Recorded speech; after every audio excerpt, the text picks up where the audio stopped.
Hello বন্ধুরা, আজকে হবে মোগলাই। তার জন্য ময়দা ময়াম দিয়ে মাখা হয়েছে, পেঁয়াজ কুচি নুন দিয়ে মাখা আছে, ডিম, লঙ্কা কুচি, আদা কুচি, আর এখানে করে নিয়েছি বিস্কুটের গুঁড়ো। পুরো প্রসেসটা তোমাদের দেখাবো। আর এখানে সঙ্গে তরকারি করে নেওয়া হয়েছে, এটা 5 ফোড়ন আর শুকনো লঙ্কা ফোড়ন দিয়ে মাখা মাখা তরকারি করে নেওয়া হয়েছে।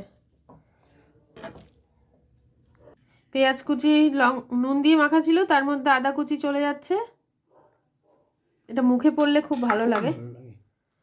লঙ্কা কুচি চলে যাচ্ছে, সবগুলো মিক্সড করে নেওয়া হচ্ছে একসঙ্গে। তেল বসিয়ে দিয়েছি এখানে গরম করতে, আর মা ডিমগুলো ফাটিয়ে নিচ্ছে পরপর।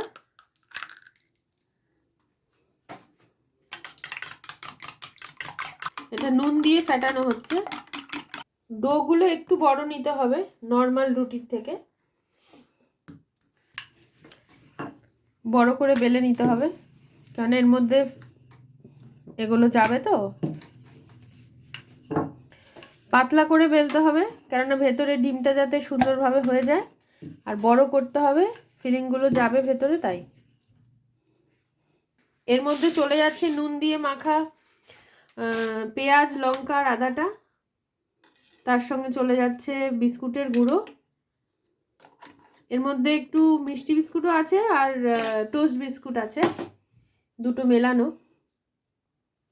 এর মধ্যে নুন দিয়ে ফেটানো ডিমটা চলে যাচ্ছে।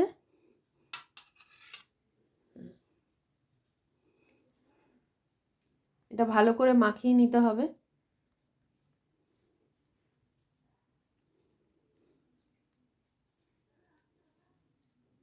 আটকাবে না, কোনাগুলো জল দিয়ে মা ভিজিয়ে নিল, নাহলে আটকাবে না। এবার এটা ফোল্ড হচ্ছে।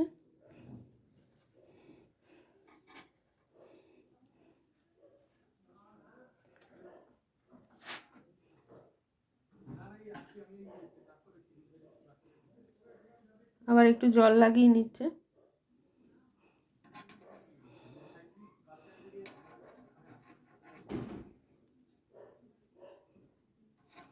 এর থেকে বড় আর বাড়িতে হয় না।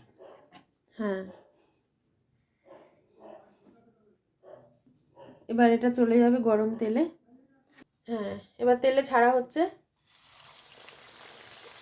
তেলটা গরম করে এটা লো ফ্লেমে হবে, কারণ ভেতরে যেহেতু হবে সেই জন্য।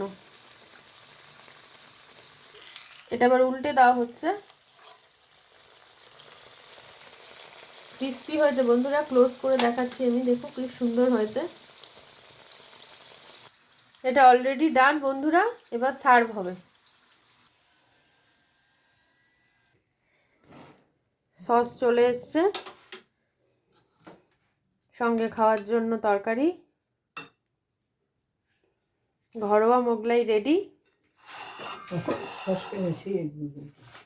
কেটে দেখাচ্ছি আমি কতটা ক্রিস্পি হয়েছে। এই যে, এটা খাওয়ার জন্য পুরোপুরি রেডি। দোকানের মতো আরও দুটো পিস করে নিই আমি।